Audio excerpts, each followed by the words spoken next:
kita pengen tersenyum, tapi hati kita menjerit. Terlalu nyastra.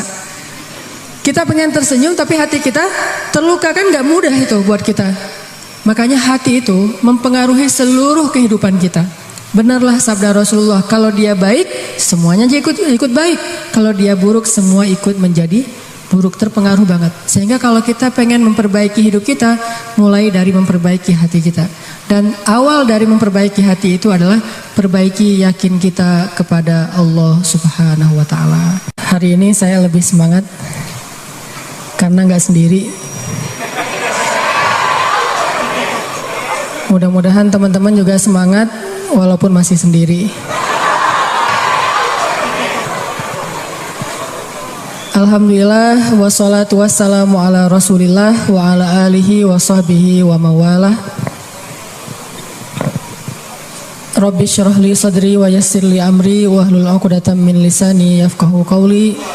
Radina billahi rabba wa bi Muhammadin nabiyya wa bil islami dina. Teman-teman yang dirahmati Allah Subhanahu wa Ta'ala, hari ini kita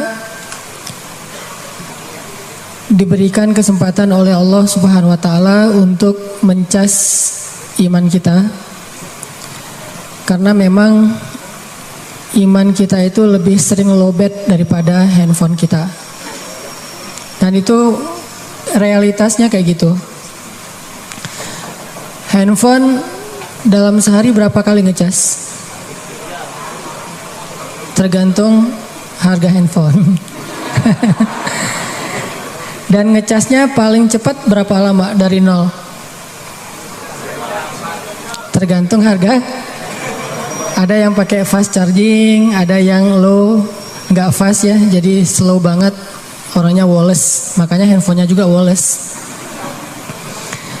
Ada yang ngecasnya paling cepat kalau fast charging itu 1 jam dari nol, 1,5 jam lah kalau udah lama. Setiap hari minimal dia ngecas sekali, rata-rata 2 kali. Padahal dia cuman make buat chatting, buat upload foto, nggak sampai video, kecuali kalau dia nge-followingnya terlalu banyak. Nggak apa-apa sih nge-following terlalu banyak, yang penting followernya sedikit. Bener kan ya? Buat apa followers banyak-banyak tapi semuanya orang lain, kan ya? Mending sedikit, cuma 1 tapi dia.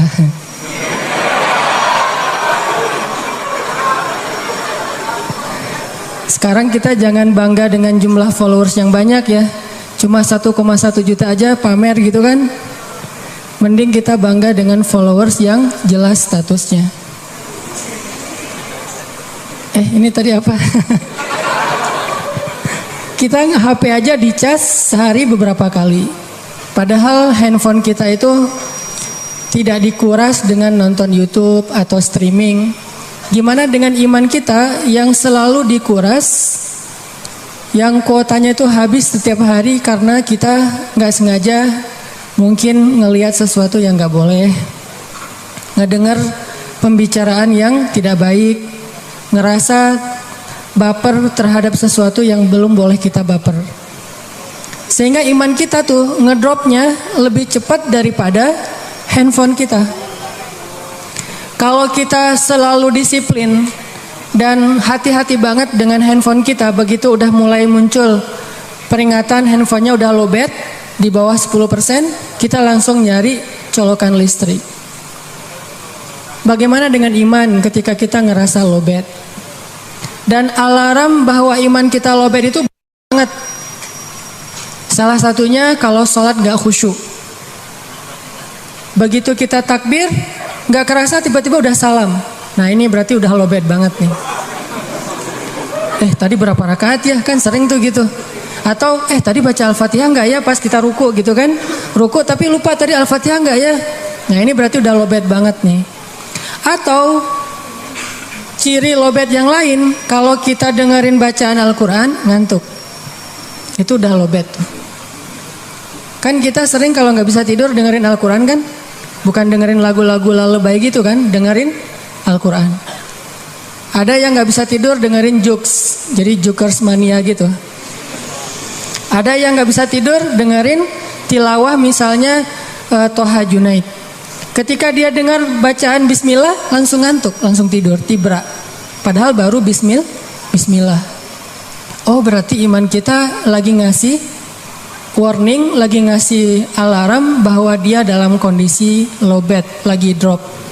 Sehingga kita langsung nyari di mana ada colokan listrik.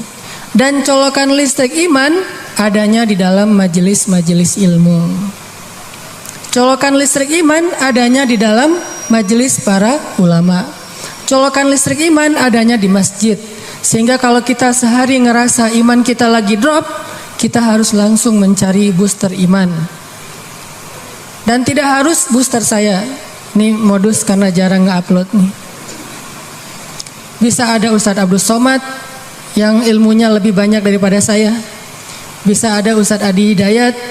Di sini ada Ustadz Aditya. Ada banyak ustadz-ustadz yang hebat, yang ilmunya luar biasa, yang kalau kita dengar walaupun cuman lewat Instagram atau YouTube, insya Allah itu ngecas iman kita. Dan kalau kita ngerasa bahwa iman kita ini bukan iman yang baik, berarti casnya itu harus lebih lama. Kecuali iman kita itu iman sahabat, fast charging. Mereka dengar satu hadis, langsung imannya nambah sampai 100%. Mereka cuman berzikir hasbi Allah sekali, itu imannya tuh langsung full. Kita mungkin karena nggak fast charging, kita butuh berkali-kali ngecas dan lama waktunya. Duduk dalam majelis ilmu agak lama karena emang ngecasnya tuh nggak secepat para sahabat, nggak fast charging. Ini artinya teman-teman, kita bersyukur Allah Subhanahu wa taala masih membimbing hati-hati kita semuanya untuk datang ke sini mendengarkan majelis ilmu. Mudah-mudahan ini bukan majelis sia-sia. Ditambah lagi memang niat kita datang ke sini karena Allah Subhanahu wa taala. Bertemu karena Allah, berpisah karena Allah Subhanahu wa taala. Kalau pulang dari sini ada yang kemudian jadian, maka dia jadiannya fi sabilillah. Jadi ada judul baru ya. Kalau dulu judulnya jomblo fi sabilillah, sekarang judulnya jadian fi sabilillah. Apa tuh jadian fi sabilillah? Jadian gara-gara pulang majelis ilmu. Jadian gara-gara dijodohin sama ustadz. Nah kalau minta dimak comblangin sama ustadz, kriterianya jangan susah-susah. Mau nyari pasangan, ya sini biar ustadz yang mak comblangin. Siap ustadz, kriterianya apa? Yang tinggi sekian, putih, bersih, wajah Korea, gitu-gitu deh. Si ustadznya bilang, kalau gitu saya juga mau. Bahaya itu. Ya, teman-teman yang dirahmati Allah, kita bersyukur bisa datang ke majelis ini. Dan hati kita yang menggerakkan adalah Allah Subhanahu wa taala. Dan untuk kesekian kalinya saya pengen mention tentang bukti kebesaran Allah adalah dengan berkumpulnya kita di dalam majelis ilmu kayak gini. Coba teman-teman perhatikan, ada berapa orang sekarang di sini? Sekitar 3.000. Yang registrasi itu 2.000, yang go show itu sekitar 1.000-an, berarti sekitar 3.000. 3.000 hati Allah gerakkan dalam satu waktu dengan cara yang serentak dari tempat yang jauh-jauh. Ada yang dari Surabaya nih, teman-teman yang subhanallah istiqomah, mudah-mudahan Allah merahmati. Bisa ngumpul di sini dan itu kebesaran Allah Subhanahu wa taala. Dan itu bukti bahwa Allah itu maha membolak-balikan hati. Sehingga kita makin yakin kalau 3.000 hati aja bisa Allah gerakkan dengan begitu mudah, apalagi cuman menggerakkan satu hati. Ngerti kan? Oh belum ngerti ya? 3.000 aja bisa digerakin untuk datang ke rumah kita, masa satu hati aja nggak bisa datang ke rumah kita untuk melamar, kan gitu ya? Mustahil. Ini buat cewek-cewek nih, minta sama Allah, ya Allah engkau telah menggerakkan 3.000 hati untuk datang dalam majelis ilmu hari ini. Saya minta cuma satu hati aja ya Allah. Gerakanlah dia untuk ngekepoin IG saya. Siapa tahu dia tergerak, tiba-tiba lagi mencet-mencet, ada yang muncul di story atau muncul di kayak home dia gitu. Pas dia lihat, ini siapa nih kok lucu gitu, unyu-unyu. Nah ini teman-teman bukti kebesaran Allah. Nah sehingga kita bisa belajar banyak hal dari apa yang kita alamin untuk bisa menambah iman kita kepada Allah SWT. Oke, hari ini kita bahas tentang amradul qulub. Bagaimana membersihkan hati dari penyakit-penyakit, tazkiyatun nufus. Kalau dalam bahasa ulama itu disebut tazkiyatun nufus. Penyakit hati itu dalam bahasa Arab marad atau amrad. Di dalam surat Al-Baqarah Allah menyebutkan a'udzubillahi minasyaitonirrajim. Fi qulubihim maradun fazadahumullahu marada. Walahum adzabun alimun bima kanu yaktibun. Di dalam hati mereka fi qulubihim maradun, ada penyakit. Tahu nggak teman-teman penyakit hati yang paling berbahaya itu apa? Baper? Apa penyakit hati yang paling berbahaya, yang dampaknya itu bisa kemana-mana? Kalau dalam fisik itu kayak kanker gitu, bisa menjalar, dia bisa sampai ke seluruh tubuh, kemana-mana gitu penyakitnya. Udah diamputasi kadang-kadang belum menghilangkan sel kankernya. Udah di kemo berkali-kali, ternyata belum mati juga tuh sel kanker. Dia makan, dimakan oleh sel kanker. Dia minum, di transfusi darah misalnya, darahnya dihabisin sama sel kanker. Sebahaya itu penyakit hati. Apa penyakit hati yang paling bahaya? Cinta terhadap dunia. Dengki. Penyakit hati yang paling bahaya itu adalah ragu kepada Allah Subhanahu wa taala. Itulah penyakit yang paling bahaya. Itulah ibu dari semua penyakit hati. Dengki, cinta dunia, dendam, susah memaafkan, galau, khawatir yang berlebihan, berputus asa, semua itu lahir dari gara-gara dia ragu kepada Allah Subhanahu wa taala. Sehingga Allah mengatakan di dalam surat Al-Baqarah tadi, fi qulubihim marad, di dalam hati mereka ada penyakit. Satu aja. Allah enggak mengatakan fi qulubihim amrad, di dalam hati mereka ada banyak penyakit. Tapi Allah mengatakan fi qulubihim maradun, cuma satu penyakit. Dalam sebuah konsep tafsir, dalam sebuah pandangan tafsir, marad, penyakit apa yang ada di dalam hati mereka? Padahal hatinya banyak, tapi penyakitnya sama, yaitu asyak, raib. Di dalam awal surat Al-Baqarah Allah mention kita, dzalikal kitab la raib, tidak ada keraguan. Nanti di halaman berikutnya Allah tegaskan lagi, wa in kuntum fi raibim mimma nazzalna ala abdina fa'tu bisuratin. Kalau kalian masih ragu, jadi di awal Allah sebutkan bab ragu, di halaman berikutnya ada masalah ragu, di tengah-tengah Allah katakan fi qulubihim marad. Itulah penyakitnya. Sehingga ketika orang ragu kepada Allah, dia akan banyak modusnya. Ya, orang kalau ragu sama Allah banyak modus. Bahasa modus dalam surat Al-Baqarah apa? Modus itu dalam surat Al-Baqarah khida. Yukhadi'una Allah walladzina amanu wa ma yakhda'un illa anfusahum wa ma yash'urun. Mereka pakai banyak modus untuk mengelabui Allah Subhanahu wa taala dan orang yang beriman. Padahal mereka hanya membohongi diri mereka sendiri. Penyakitnya karena ragu sama Allah Subhanahu wa taala. Ragu tentang apa? Ragu tentang kebesaran Allah Subhanahu wa taala. Bahwa Allah Maha Kuasa, makanya dia menjadi orang yang gampang khawatir. Khawatir muncul karena dia nggak yakin kepada kekuasaan Allah Subhanahu wa taala. Kalau dia yakin kepada kekuasaan Allah, begitu ada masalah, dia tinggal katakan hasbi Allah, cukup buat saya Allah. Kalau dia yakin kepada Allah, lalu ada masalah, dia hanya mengatakan la haula wala quwata illa billah, maka selesai semua masalah di dalam dirinya. Walaupun mungkin masalahnya belum selesai, tapi dalam hatinya masalah itu udah selesai. Dan itu awal dari kebaikan. Jadi masalahnya adalah kita yakin gak nih sama Allah? Masalahnya adalah gimana cara kita keep the faith, belajar untuk menjaga terus keimanan dan keyakinan kita kepada Allah Subhanahu wa taala. Kayak misalnya dulu tuh ada orang Yahudi, ulamanya orang Yahudi, namanya Rabi kalau bahasa Yahudi. Dia lagi jalan gitu, lagi touring. Lapar nih, di tengah jalan ngelihat ada orang lagi bakar babi guling. Jadi lagi bakar babi gitu, barbecue. Terus dia ngecium harumnya aroma babi yang dibakar.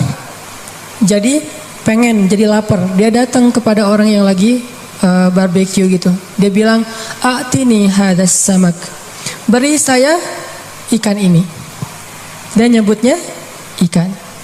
Orang-orang ngelihat pakaian orang ini, kayaknya ini pakaian orang Yahudi yang khas banget. Akhirnya mereka bilang, "Kamu kan agamanya Yahudi. Orang Yahudi kan gak boleh makan babi," kata orang-orang yang lagi barbecue. Kata dia, "Siapa yang minta babi? Saya kan minta ikan." Tapi dia nunjuknya ke arah babi guling itu. Cuman dia menggunakan istilah ikan. Saya kan gak minta babi, saya minta ikan. "A'tini hadas samak." Beri saya sepotong dari ikan ini. Tapi nunjuknya ke arah itu. Akhirnya karena mereka malas berdebat, mereka kasih kepada dia makanan tersebut. Dia makan makanan yang haram.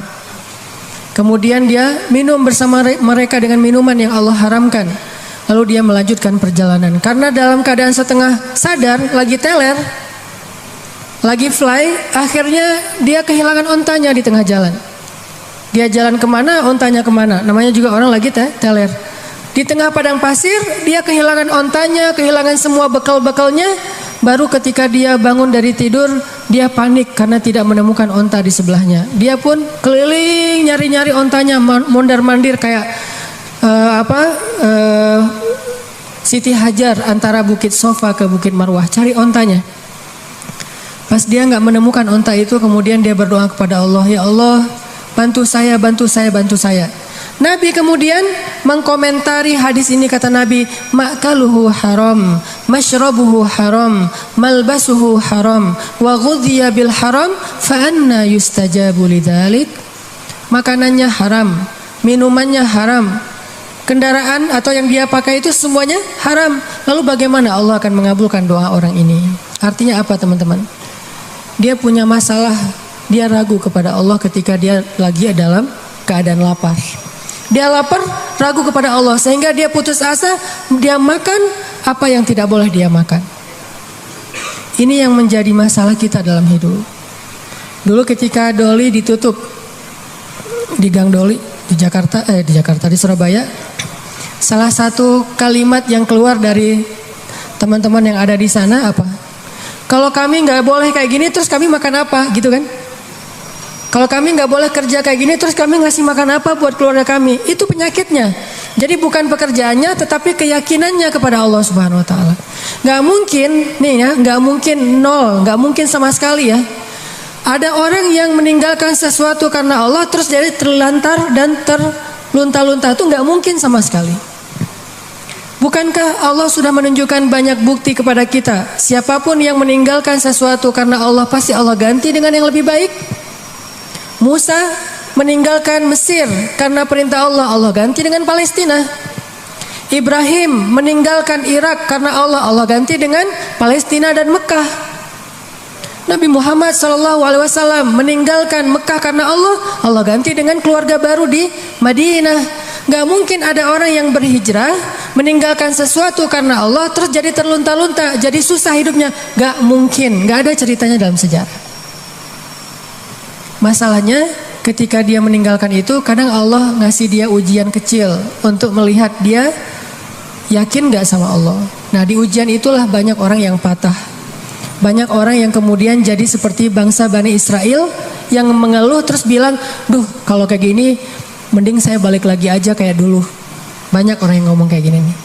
Mending saya balik lagi aja kayak dulu. Kayaknya hidup saya yang dulu lebih mudah daripada sekarang. Itu yang dikatakan Bani Israel ketika mereka menuju ke Palestina. Ketika mereka di tengah jalan, mereka bilang, "Tahu kayak gini kita mending balik lagi aja ke Mesir kayak di zaman Firaun." Ternyata sama aja nasib kita di tangan Firaun dengan di tangan Musa. Kenapa? ragu kepada Allah Subhanahu wa taala. Tidaklah seseorang ragu kepada Allah kecuali akan bertambah keluhan dalam hidupnya. Nih pasti nih. Tidaklah seseorang makin ragu kepada Allah kecuali bertambah banyak keluhan-keluhannya dalam hidup. Semakin dia yakin kepada Allah, semakin sedikit dia mengeluh dalam hidupnya. Semakin yakin dia kepada Allah, semakin sedikit dia mengeluh dalam hidupnya. Makanya teman-teman, masalah paling besar dalam hidup kita itu, terutama masalah hati, adalah ketika kita ragu kepada Allah Subhanahu wa taala. Coba nanti teman-teman kalau misalnya lagi santai di rumah, cari-cari ayat tentang kebesaran Allah di dalam Al-Quran. Misalnya yang bikin teman-teman sering galau itu apa? Sebutlah masalah jodoh. Yang sering, bukan teman-teman sih, saya dulu juga kayak gitu. Namanya orang masih sendiri kan galau ya, saya bisa nikah nggak ya? Kayaknya nggak ada yang mau deh sama saya. Alhamdulillah Allah karuniakan seseorang yang mau sama saya. Kalau kita lagi galau tentang satu masalah, jalan keluar yang pertama yang harus teman-teman cari itu adalah Allah Subhanahu wa taala. Coba tanya kepada Allah, coba baca ayat-ayat Allah, gimana cara mengobati galau atau masalah di dalam hati kita. Misalnya masalah jodoh. Allah bisa kita baca di dalam firman Allah surat An-Nur ayat 32. Ini salah satu ayat yang bisa membooster teman-teman jomblo fisabilillah. Ini ayat jomblo banget nih. Ayat surat An-Nur surat 24 ayat 32. Apa kata Allah di dalam ayat 32? Iyakunu fuqara yughnihimullahu min fadlih wallahu wasi'un alim. Nikahkanlah orang-orang yang masih sendiri di antara kalian, baik yang merdeka ataupun orang-orang yang budak. Kalau mereka fuqara, apa arti fuqara? Fakir, gak punya apa-apa. Yughnihimullahu min fadli. Allah yang akan mencukupkan mereka dari karunia-Nya. Dan Allah maha luas lagi maha mengetahui. Ini ayat booster banget. Datang ke rumah calon mertua, capture nih ayat nih. Capture dulu ya. Capture. Udah selesai capture, ditaruh paling depan. Jadi pas kita buka HP langsung ayat ini yang keluar gitu. Begitu ditanya kerjaannya apa, tunjukin nih ayat. Kan pertanyaan kedua pasti kerjaannya. Pertanyaan pertama siapa namanya, kedua kerja di mana. Siapa namanya, misalnya sebut nama kita, sebutlah Budi gitu. Oh ya, kerja di mana, masih kuliah atau udah kerja? Udah selesai kuliah Pak. Kerjanya Pak ini. Apa ini? Kalau mereka fakir, Allah yang akan mengayakan mereka. Ngeri juga udah pakai ayat ya. Dan Allah maha luas lagi maha mengetahui Pak. Itu juga saya dengarnya dari Ustadz gitu ya. Oh benar juga nih ayatnya. Terus gimana anak saya dikasih makan apa? Allah yang kasih makan bukan saya. Anak bapak dan saya, bapak semua kita nih pemakan rezeki bukan pemberi rezeki. Gak ada satupun kan di antara kita pemberi rezeki. Semua kita ini pemakan rezeki. Pemberi rezekinya Allah. Dan ini ayat modal saya banget untuk nembak si dia. Kan saya dulu nikahnya nikah ngutang. Maharnya aja ngutang ke sebelah. Tapi bilang ngutangnya jangan pas awal. Nanti aja kalau udah deal baru ngutang. Udah setuju nih, kita nikah ujung-ujungnya boleh utang dulu. Ternyata Allah mudahkan setelah itu. Justru setelah saya nikah tuh kan dulu saya kerja nggak jelas ya. Memang nggak punya kerja sih, bukan nggak jelas. Nikah tuh nggak punya kerja, nggak punya simpanan apapun, nggak punya bekal. Pokoknya modalnya modal surat An-Nur ayat 32. Itu modalnya, catat tuh. Kalau perlu jadikan status. Justru setelah menikah saya ngebuktiin sendiri gimana Allah Maha menunaikan janjinya. Allah nggak pernah ingkar janji. Kalau kita fukoro, saya emang dulu fukoro. Gimana fukoro? Nggak tahu mau makan apa hari ini juga. Namanya mahasiswa di luar negeri. Tapi kemudian setelah selesai nikah, Allah mudahkan dengan tiba-tiba saya dapat kesempatan menjadi petugas haji resmi, bukan outsourcing gitu, resmi. Petugas haji resmi dari Depak selama 1 bulan musim haji, dan itu lumayan penghasilannya. Pulang dari situ dapat tawaran untuk ikut audisi mengisi tilawah Al-Quran di salah satu televisi di Mesir. Yang ikut audisi itu banyak. Orang-orang Arab kan ngajinya bagus-bagus ya. Kelasnya udah kelas Al-Afasi, Al-Ghamidi, Toha Junaid, yang keren-keren lah bacaannya, suaranya, hafalannya udah pasti keren. Saya ikut audisi tuh. Ternyata dari sekian ratus orang yang ikut audisi, yang dipilih cuma 5 orang min ajmalis saut atau as-saut adz-dzahabi, suara emas. Dan saya alhamdulillah terpilih. Entah gimana caranya, mungkin juri waktu itu juga lagi nggak dengerin saya, tiba-tiba dicontreng aja. Terpilih di antara 5 orang dari berapa ratus orang yang ikut audisi. Terpilih. Lalu dari 5 orang itu diseleksi lagi untuk ngambil 20 episode sekaligus. Yang lain cuma satu-satu episode. 20 episode siapa? Ternyata saya juga dapat dari 5 orang itu dipilih satu-satunya yang ngambil 20 episode di televisi. Alhamdulillah akhirnya ngerekaman, recording di TV udah selesai gitu, nggak kerja selama 6 bulan. Mulailah kita keliling-keliling nggak jelas gitu di Mesir, mondar-mandir kayak 99 cahaya di langit Eropa gitu. Benar kan kata Allah, kalau mereka fuqara yughnihimullah, maka Allah akan memberikan kekayaan untuk mereka atau kecukupan. Jadi obat hati itu adalah yakin kepada Allah. Dan cara yakin kepada Allah, baca firman-firman Allah Subhanahu wa taala. Allah berjanji di dalam banyak ayat untuk bisa menjadi iman, menambah faith, menambah keyakinan di dalam hati kita. Tinggal kita baca aja. Banyak banget ayat-ayat kayak gitu. Jadi begitu kita galau tentang gimana nanti nih, apa yang harus saya kasih, gimana menafkahi, baca nih ayat. Gitu juga kalau misalnya kita cari kerjaan atau cari nafkah. Allah Subhanahu wa taala juga memberikan kita banyak sekali ayat-ayat yang menjadi janji dari Allah bahwa siapa yang yakin kepada Allah, pasti Allah Subhanahu wa taala akan menjaganya. Itu banyak banget ayat kayak gitu. Salah satunya teman-teman bisa baca, minimal banget teman-teman bisa baca di surat Hud ayat 6. Coba baca surat Hud, surat 11 ayat 6. Ini juga ayat untuk ngecas iman kita. Apa kata Allah di ayat 6 surat Hud? Bismillahirrahmanirrahim. Wa ma min dabbatin fil ardi illa 'ala Allahi rizquha wa ya'lamu mustaqarraha wa mustawda'aha kullun fi kitabim mubin. Gak ada satupun hewan yang melata di muka bumi illa 'alallahi rizquha, kecuali Allah yang menjamin rezeki bagi mereka. Terus kenapa kita khawatir?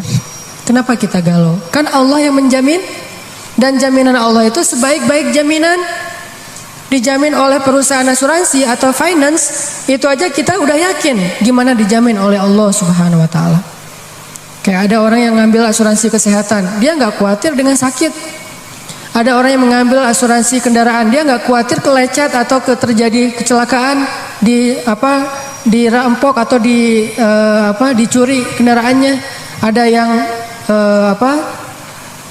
total loss only misalnya atau all risk, dia nggak khawatir. Kenapa? Ada yang menjamin. Ada orang yang mengambil asuransi pendidikan, dia nggak khawatir dengan harga pendidikan yang semakin mahal karena ada jaminan.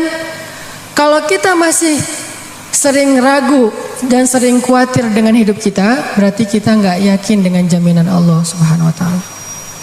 Makin kita yakin dengan jaminan Allah, makin hilang rasa khawatir dalam hidup kita. Tenang ajalah, ada Allah. Ketika kita ada masalah sedikit, kita tinggal klaim Dan mengklaim asuransi Allah itu lebih gampang daripada ngeklaim asuransi manusia. Ngeklaim asuransi manusia tetap aja ada biayanya, tapi ngeklaim kepada Allah itu nggak ada biayanya, nggak perlu pakai nomor antri, nggak perlu jauh-jauh keluar dari rumah. Kita tinggal mengangkat kedua tangan kita mengatakan Ilahi, Robbi, saya ada masalah nih, tetapi Engkau Maha Besar. Dan setelah itu hati kita akan langsung tenang.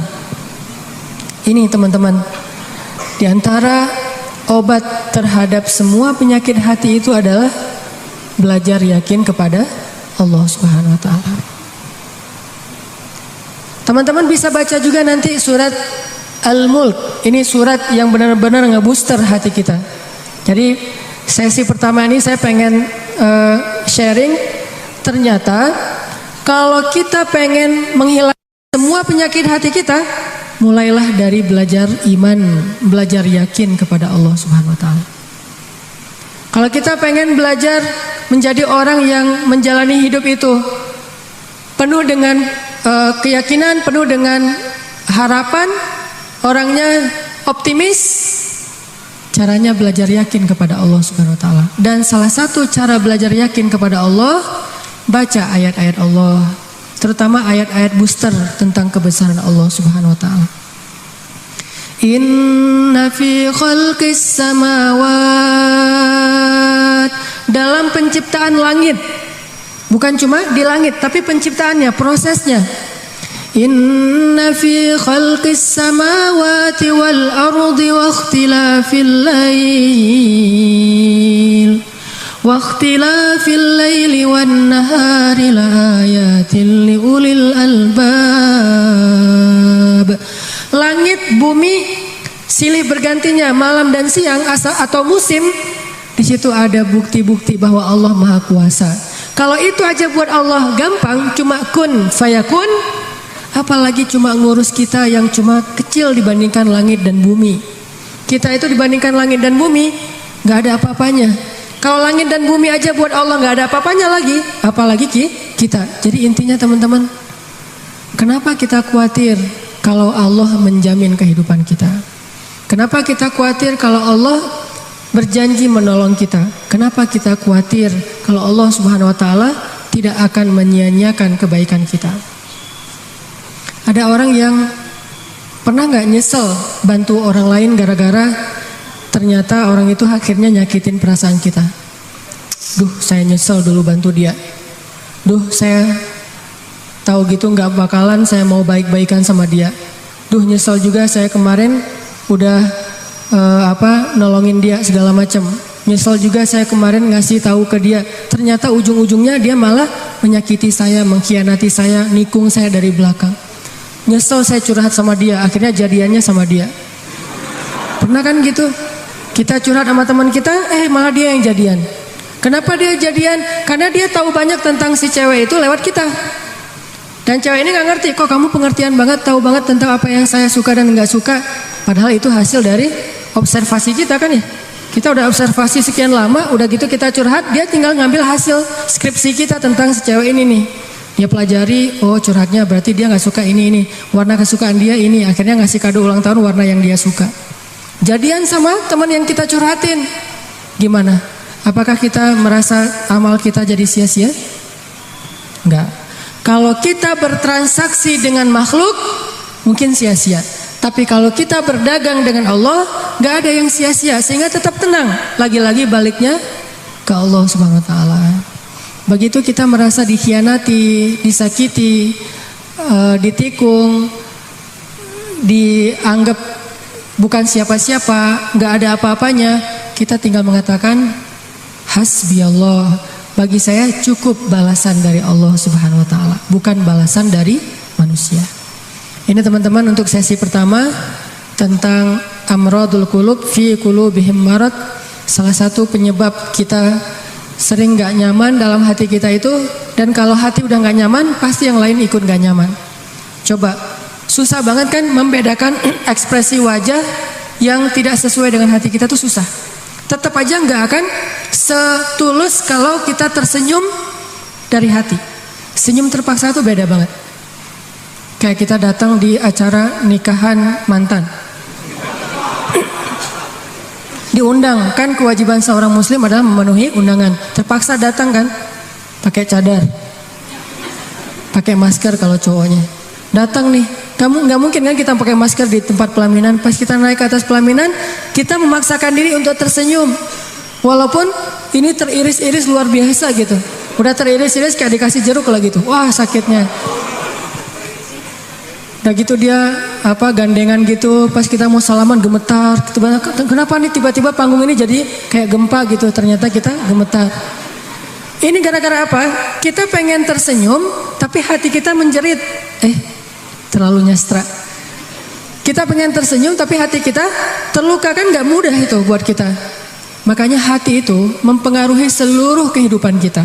Benarlah sabda Rasulullah, kalau dia baik semuanya ikut baik, kalau dia buruk semua ikut menjadi buruk, terpengaruh banget. Sehingga kalau kita pengen memperbaiki hidup kita, mulai dari memperbaiki hati kita. Dan awal dari memperbaiki hati itu adalah perbaiki yakin kita kepada Allah Subhanahu wa taala. Itu aja untuk sesi pertama. Barakallahu li wa lakum.